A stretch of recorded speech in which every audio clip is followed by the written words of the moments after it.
Hello everyone, welcome to the preview for the game between Manchester United and Arsenal. Now, 20 years ago, people will be looking at this as the tastiest fixture in the Premier League.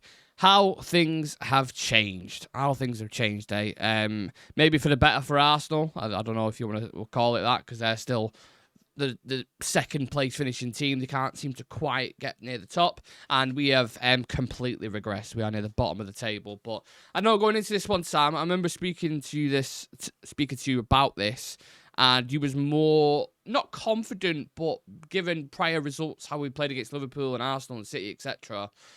Was you more kind of confident in maybe picking up a draw or something along the lines of that heading into this?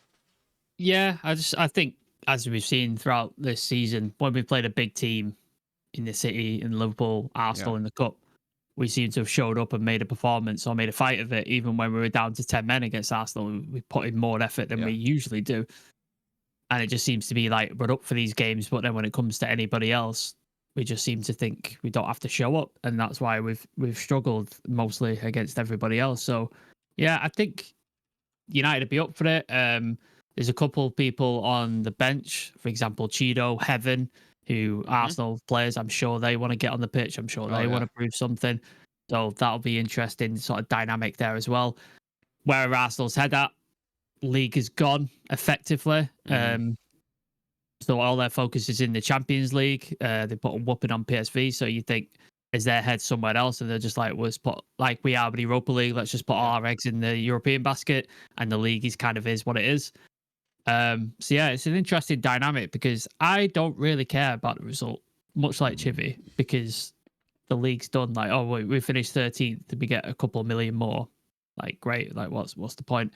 Obviously, it's Arsenal, and I can't stand Arsenal. I don't want to just lie down and be like, no. Like, so as long as it's not embarrassing, I'm fine with it. But yeah, it's not the days of yesteryear, is it? Where it meant everything, and there was some actual stakes to it, is it? Like, they're not fighting for anything. We're definitely not fighting for anything. Yeah.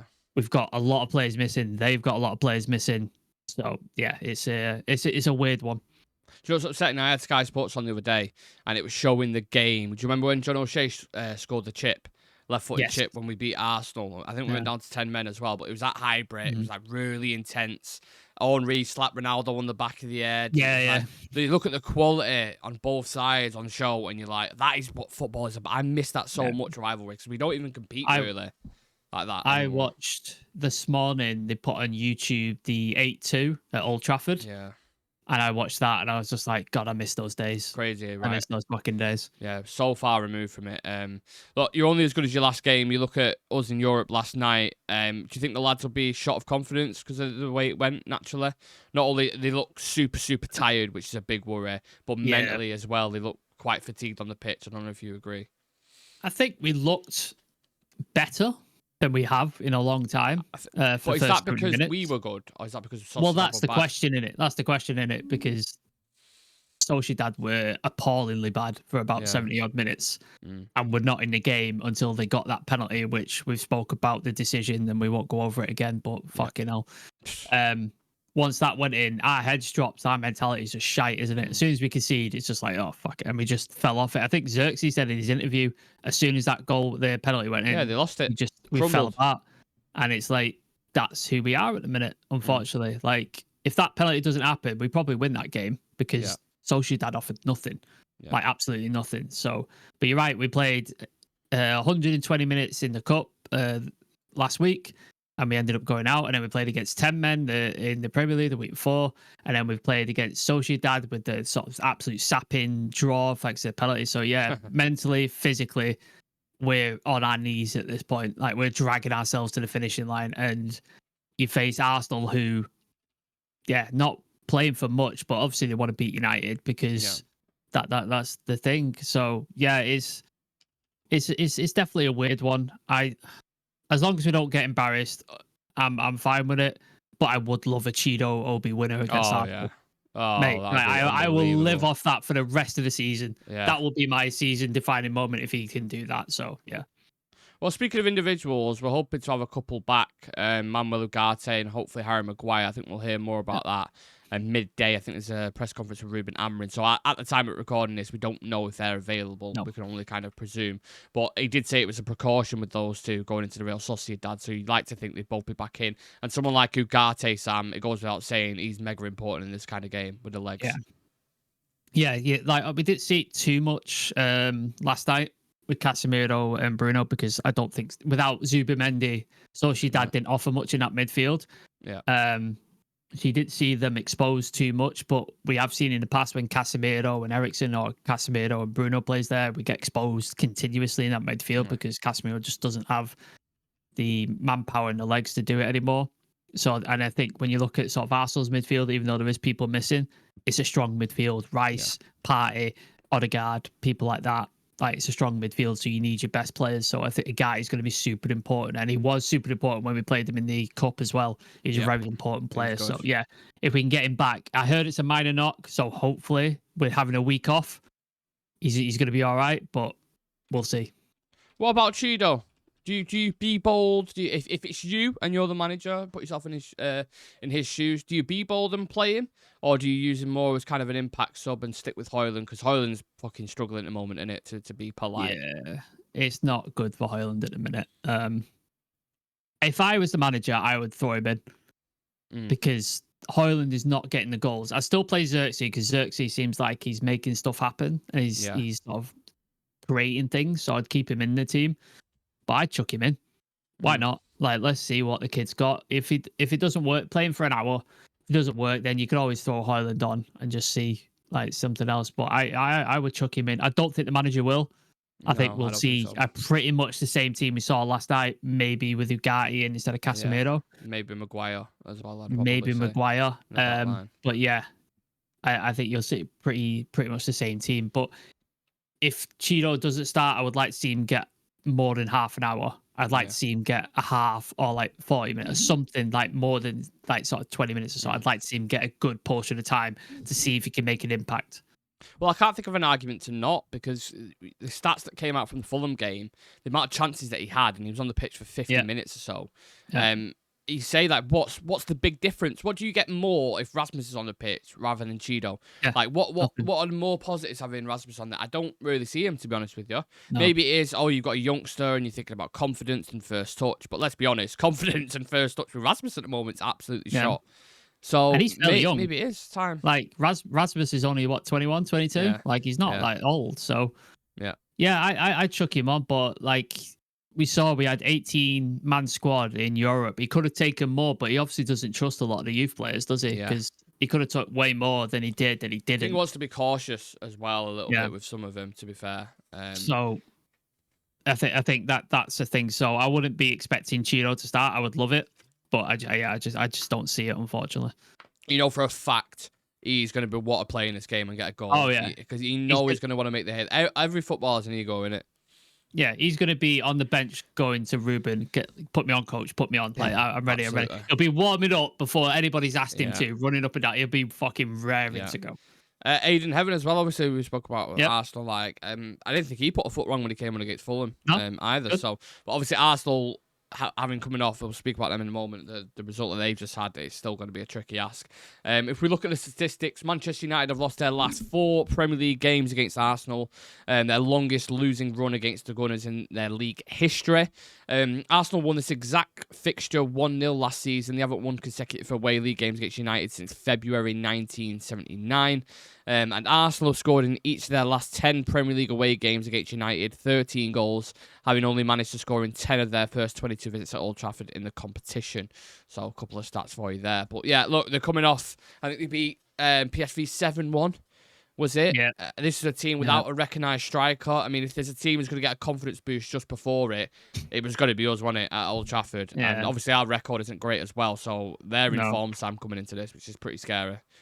Yeah, like, obviously, like I mentioned at the beginning, that their focus is purely Europe at the minute because the league is gone. So whether you sort of like, are they going to take the eye off the ball a little bit?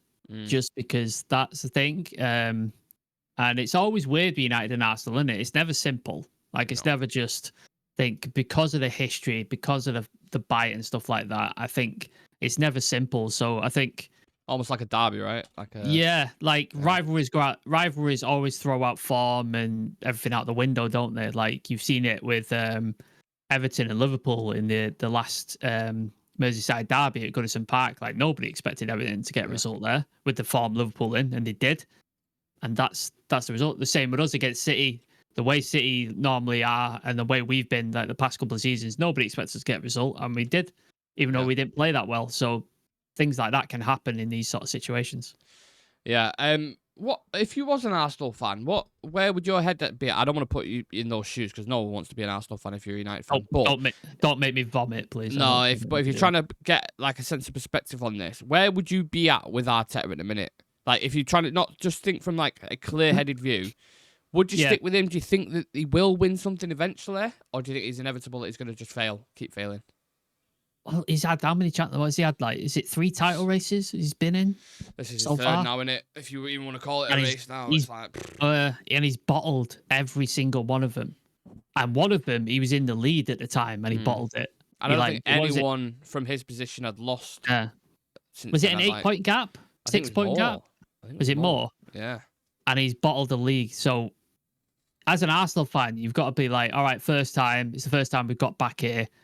You give him a bit of slack. The second time, you're like, maybe it was unlucky and stuff. But the third time, you're like, come on, man. Like, come on. We need to. City have fallen on their ass. This is the year. If you're going to do it, this is the fucking year. And I know they've had injuries. Like, Saka's been out for a while. Jesus has been out and stuff. They've not got a recognised striker, etc., etc., etc. But you have to. Like, you have the amount of money he's spent, the squad that he's built, the backing that he's had. And he's not delivered a single trophy. Like, not a single trophy. So, at what point, like, Ten Hag got fired and he won 2 trophies because of league form. So, is the only thing keeping the Arteta in the job the fact that he's finished 2nd and 3rd in the league? Is that the only thing that's kept him in his job? Because if that's the case, then that's what they aim for. Then cool. Then he's probably going to stay in the job. But if the aim is to win trophies, he's not won any. So, what happens next? Does he just finish 2nd until, like, whenever? I don't know what happens. It's an interesting situation over there, isn't it? Because obviously they've had Edu leave as well, the sporting director, who's like pivotal, had a really strong relationship with Arteta, and it makes me think, why is he left? Does he see, have a similar vibe? Does he think, oh well, this is the furthest we can take it, and Arteta's still persistent on, no, we can get there, we can get there.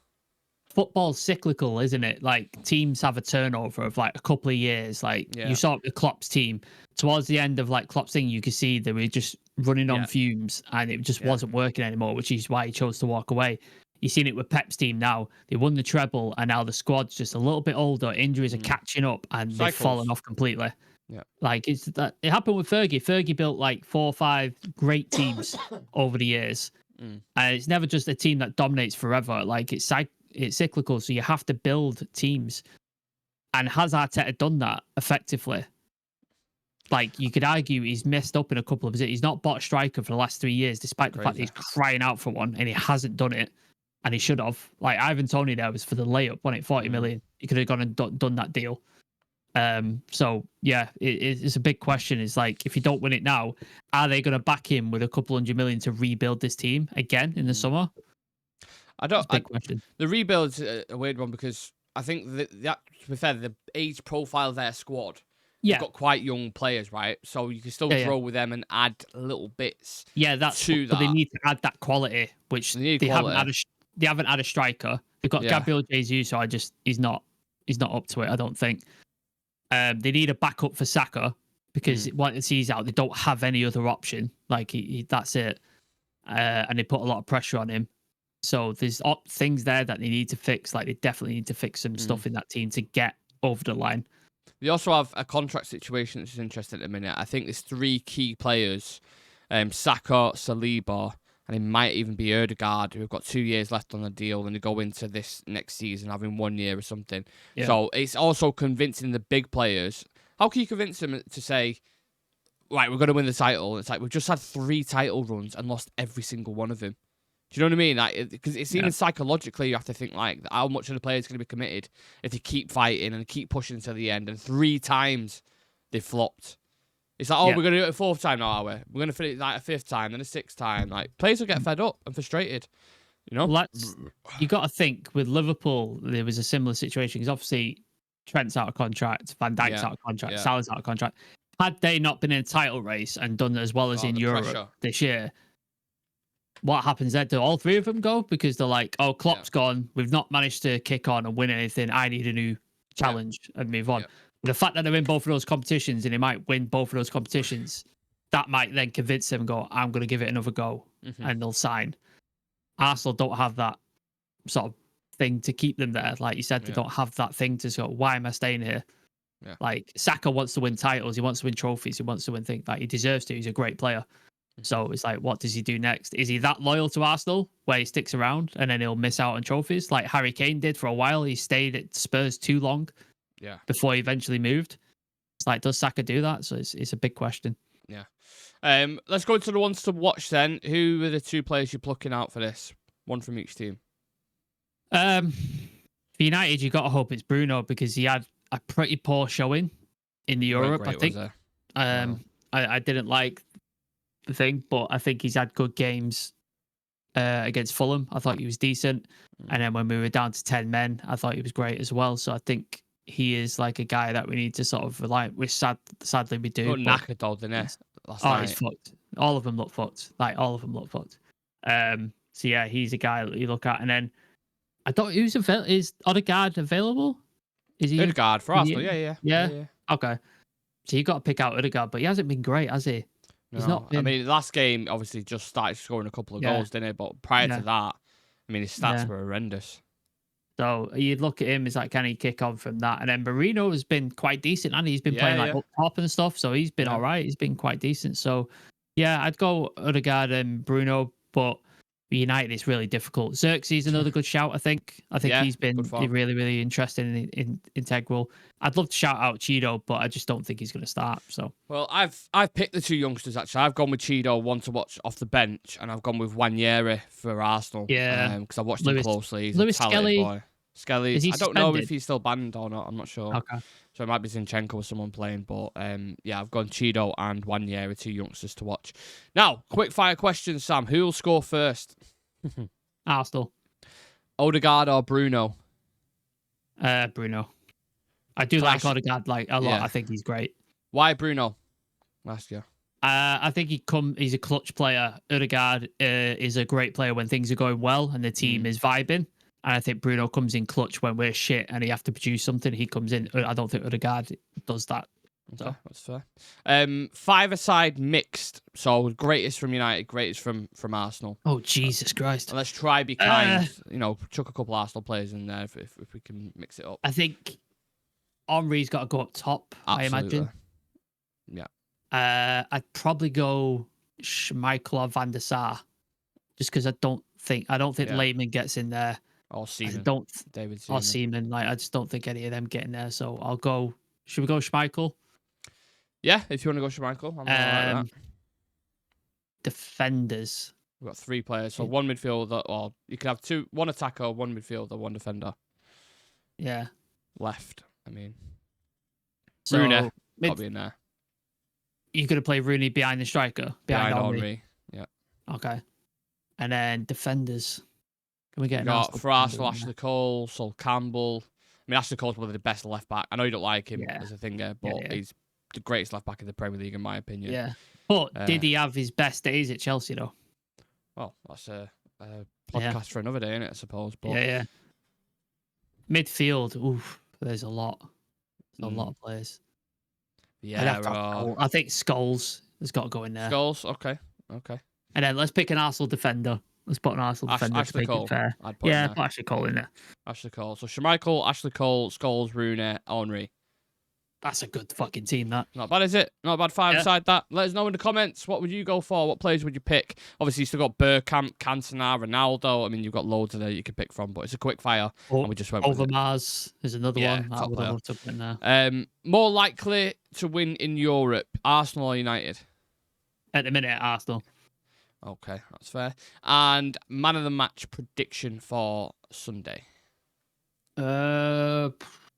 I'll give it to Chido. He comes off the bench and scores. Oh, Chido man of the match. That is a very, very bold shout. Now, it was hard predicting the starting 11 because obviously we didn't know with the injuries and stuff like that. But we've got a team on the screen.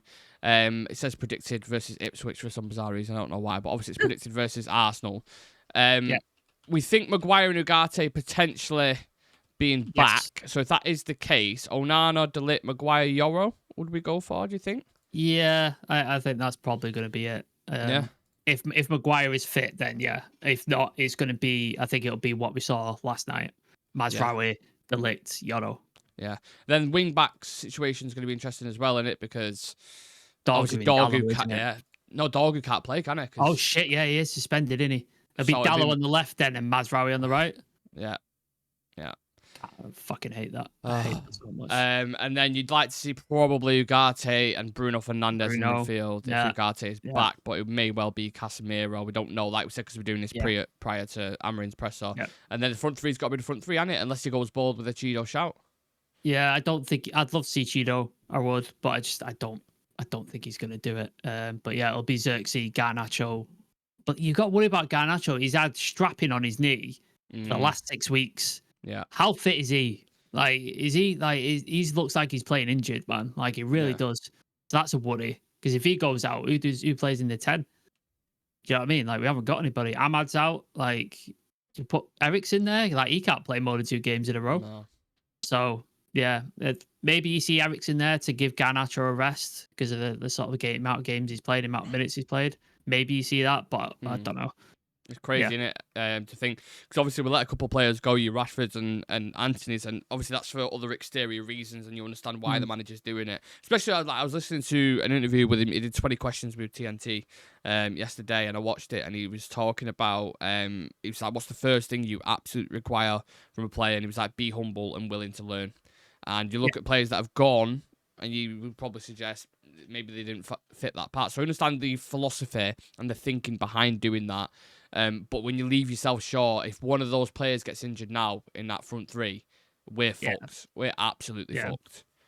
So you need to be really careful with that, especially getting near the end of the season now when you got the Europa League, important games. One of those go, you are going to struggle. That's why in the league, I would just be like, play the kids because we got nothing to play for. We might finish 13th, 12th. Like, it doesn't matter. So, but all focus should be on Europa League. So I would play a lot of kids just to rest, play. Like, how many games and minutes has Mazraoui put in this season? Oh, too many. Ridiculous. Yeah. It's fucking ridiculous.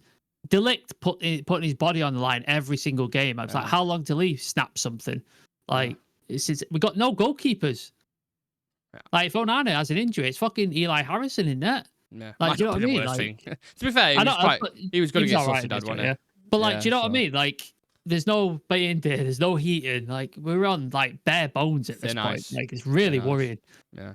As we've said, scraping towards the finish line, United, notoriously. So that is our predicted 11 for Arsenal. Now we're going to finish off with a score prediction, Sam. I will let you go. Should I go first? Have you got a positive one or a negative one? Positive, but it's very, very diluted.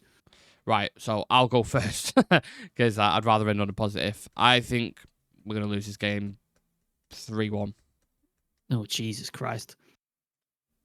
That's horrible. I don't like that at all. I'll explain very, very quickly why I think the team were absolutely knackered.